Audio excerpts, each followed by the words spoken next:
today we're talking about the New England colonies. The New England colonies, unlike the Chesapeake and Southern colonies, were not formed for profit. They were formed from a basis of religious dissent. You have a couple of different groups. You have, first of all, the Puritans, who challenged the hierarchy of the Church of England.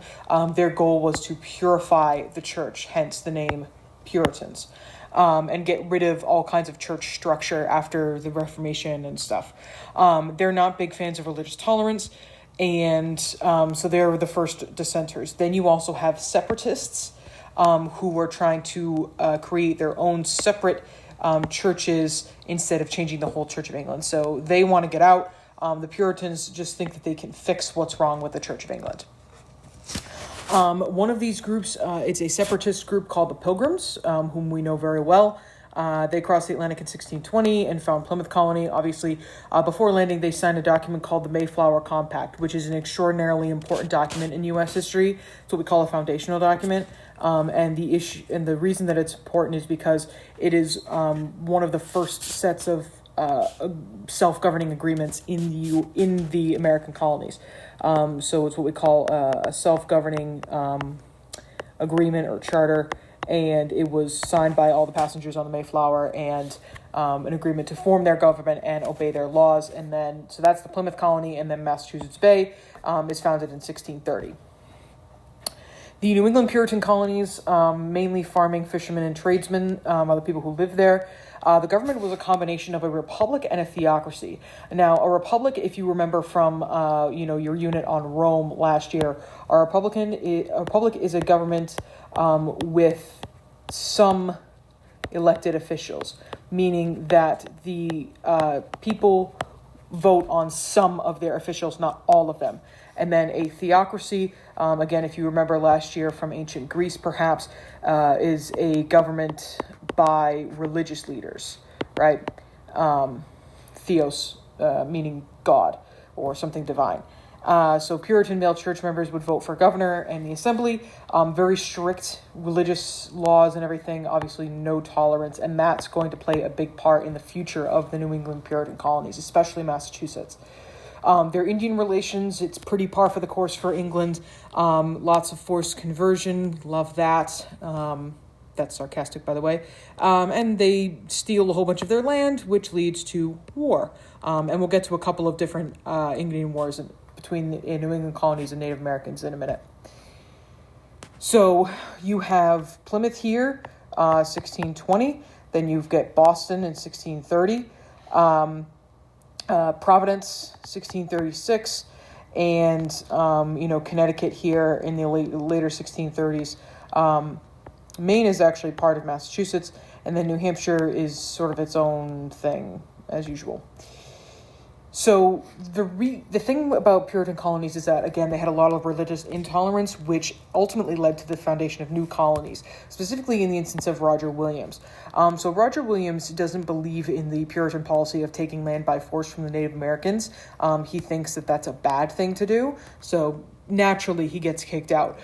John Winthrop, who was governor of Massachusetts, he kicks him out. And so he gets banished, and he founds Providence. He names it after his daughter.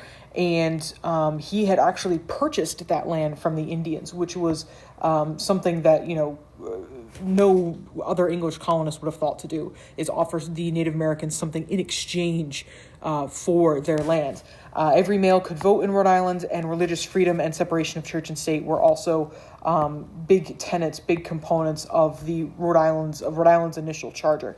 So Rhode Island is a New England colony founded on the basis of religious tolerance. So that's important to remember, is that Rhode Island is founded on religious tolerance. So I'm skipping that. Sorry. Anne Hutchinson. She's the next person. So she also gets banished by John Winthrop. So she's banished from Massachusetts, and she ends up in what is now New York. And she was expressing very different religious views from Puritanism, and so she's declared a heretic and banished. And she goes with Roger Williams initially to Rhode Island, and then she moves to what is now New York, and is ultimately killed in an Indian attack. Poor Anne Hutchinson. Next, we come to the Salem witch trials, which is 1692, and it is very much peak religious intolerance in the colonies, especially in Massachusetts. There's a couple of good Netflix series on the Salem witch trials that are very interesting, kind of docudramas, and they're really good. I forget the title, but there's one of them that's really good, kind of creepy but cool. Good for spooky season. So when children got sick or cattle died, Puritan authorities accused people of participating in evil magic, and so then you end up with that sort of craziness in 1692 where a whole bunch of people are tried, convicted, and executed for being witches. Most of them were women, and there's actually a hypothesis about something being wrong with the water because of like high deposits of lead or something like that, which caused basically a collective hallucination in Salem. But that's something for your own further investigation. But if that is in fact what happened, quite the hallucination. The Puritans have a very strong view about work ethic. They have very strong feelings about how hard people should work in their day-to-day lives. They don't think the Indians match up to that. They think that they're lazy because they live off the land and they subsistence farm. They don't farm for their own commercial gain. They don't farm to make money, and so that doesn't make sense to the Puritans. So whereas the colonists are doing all of this stuff to build all these things and work the land and stuff, so they're just like, what the heck are these people doing all day? Which ultimately helps to lead to Puritan-Indian conflict. So this is the origin of the Pequot War. And so Puritans accuse the Pequots of killing an English citizen, and it becomes this whole big thing, village raiding, and all kinds of stuff. Ultimately, the Pequots are defeated at the end of it all, and it is concluded by the Treaty of Hartford, which of course gives English all the Pequot land, because that's usually how this all goes. And then the Pequots are essentially forced to live with other Indian groups, whom they had fought with in the past, but now they've been kicked off all their land, so here we are. You'll notice this symbol from, not Mohegan Sun, good lord, Foxwoods, which is built on Pequot land in Connecticut. And so colonists pressured Indians to move to what they call praying towns, which helps to convert them to Christianity. Again, that whole forced conversion thing. And Puritans would claim the land that the Indians had left and build their own stuff on it, because why not? And you have this people refusing to move to praying towns, which also leads to King Philip's War. King Philip's War took place in 1675. 1680-ish, and it starts where Indians burn a handful of Puritan towns, and then the chief Metacom, whose English name was King Philip, that's what the English called him. King Philip Regional High School is named after him, out in Wrentham, and in retaliation, the colonists start burning Indian crops, Indians start starving to death, and it becomes a whole thing. And so all the Bristol Indians were defeated, losing whatever little land they did have left.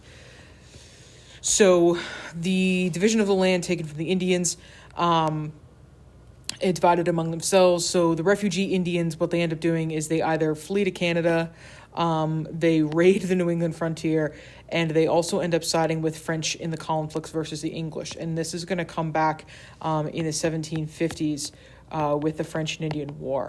We're going to see sort of the consequences, all of these wars and all of these fights between the English and the Indians. We'll see that come back to haunt the English in the 7 Years' War.